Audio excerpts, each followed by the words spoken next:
नमस्कार दोस्तों, आप सभी का ईश्वरीय दुनिया यूट्यूब चैनल पर स्वागत है।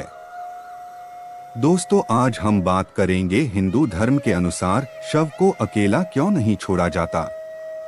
मृत्यु प्राणी के जीवन का अंत है और परम सत्य भी है।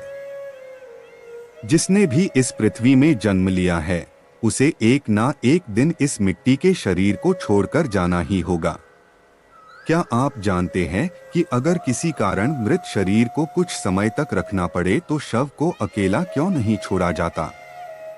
इस प्रश्न का उत्तर जानने के लिए हमारे साथ अंत तक जुड़े रहे।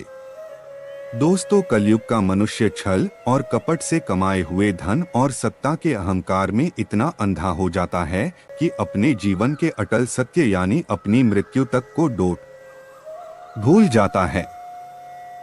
उसे ऐसा लगने लगता है कि उसकी तो मानो कभी मृत्यु हो ही नहीं सकती और उसी अहंकार में वह भक्ति, ज्ञान और वैराग्य जैसे अपने जीवन के मूल उद्देश्यों को पूर्ण करने में कोई रुचि नहीं रखता, जिसके कारण उसका जीते जी और मरने के बाद पतन निश्चित है।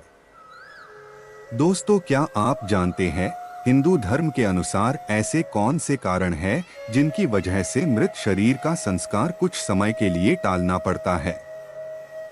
पहला कारण यह है कि यदि किसी मनुष्य की मृत्यु सूर्यास्त के बाद होती है तो गरुड़ पुराण के अनुसार उसका अंतिम संस्कार रात को नहीं किया जा सकता, क्योंकि रात को संस्कार करने से मनुष्य को मोक्ष की प्राप्ति नहीं होती और उसे अधोगति प्राप्त होती है।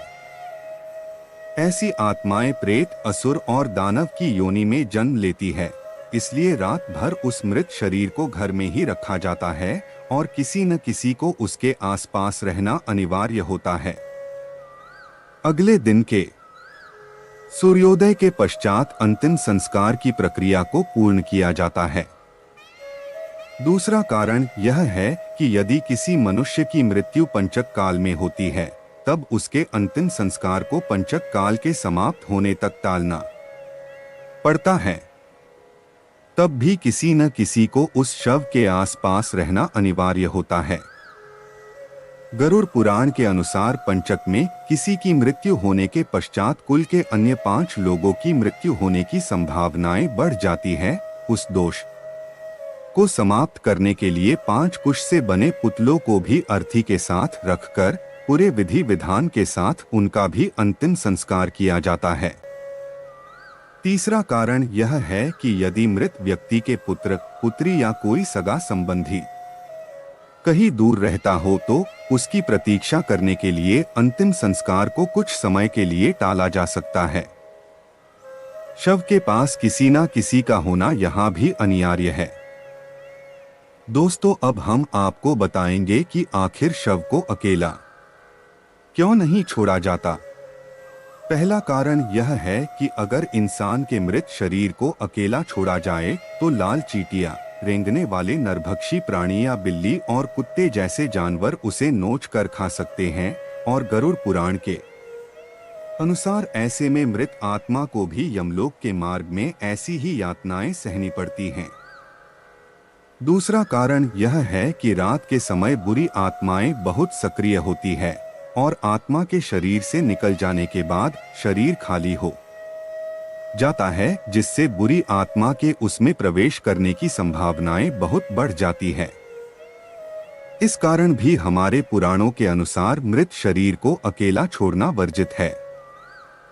तीसरा कारण यह है कि गरुड़ पुराण के अनुसार मनुष्य की मृत्यु के पश्चात उसकी आत्मा उसके अंतिम संस्कार तक उसी घर में घूमती रहती है और वो अपने सभी परिजनों को देखता रहता है। अगर उसके मृत शरीर के पास कोई भी नहीं होता तो यह देखकर उसका मन बहुत दुखी हो जाता है। चौथा कारण यह है कि शव में से धीरे धीरे दुर्गंध आने लगती है। उस दुर्गंध को दूर करने के लिए वहां किसी का धूप, अगरबत्ती तथा दीपक जलाने के लिए होना बहुत जरूरी होता है। पांचवा और अंतिम कारण यह है कि यदि शव को अकेला छोड़ा जाए तो तांत्रिक कर्म करने वाले लोगों से वह मृत आत्मा संकट में पड़ सकती है। इसलिए शव को अकेला छोड़ना सही नहीं माना गया है। तो दोस्तों इन कारणों की वजह से शव को अकेला नहीं छोड़ा जाता। दोस्तों वीडियो अच्छा लगा हो तो वीडियो को लाइक जरूर करें। ऐसे ही रोचक वीडियोस के लिए चैनल को सब्सक्राइब करना ना भूलें। जय श्री कृष्णा।